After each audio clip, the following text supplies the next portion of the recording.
many copies of your book should you have printed? Wow, that's another one of those questions. Let's see if we can figure this out together.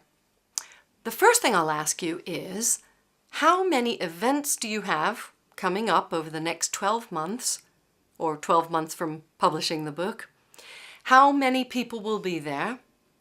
How many opportunities do you have to promote and sell the book?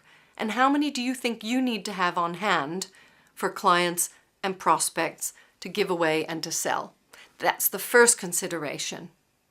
Secondly, if you're planning to fulfill orders yourself, that is, when an order comes in from a bookstore or Amazon or anywhere else, you will stick the book in an envelope and post it. If you're planning to do that yourself, you can add those copies to how many you need. If you're not planning to do that yourself, if your publisher is taking care of fulfilling orders, then don't count those copies.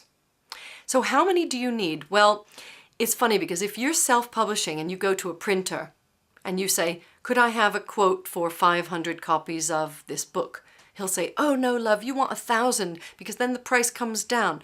Well, not the overall price. The price per book comes down, but you're still going to have to come up with more money. I don't know if you've ever been burned on print before and encouraged to buy more copies of something than what you needed and ended up binning them, throwing them out, recycling, I hope, burning them.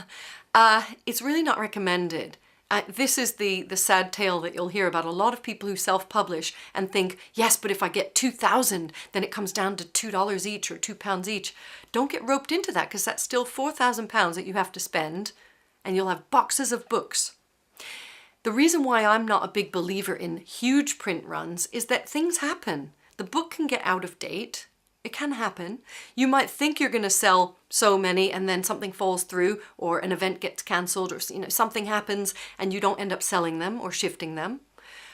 You could have a flood or, these are extreme things and hopefully you'd be insured for these things. But, mostly we just don't want you sitting and looking at boxes and boxes of books because it's depressing.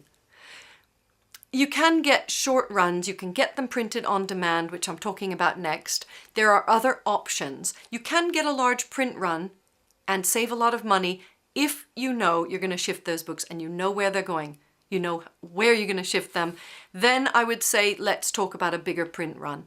Don't get roped into a large print run just so that each book costs a bit less. Don't play that game. It's a false economy. It really is. Just to make another £1 or $1 or $1.50 per book when you sell it. It's really not worth it to have that money tied up in the book. So that's my personal view is, you might need 250 or 500, probably not thousands for yourself. But if you think you do, let's have a chat.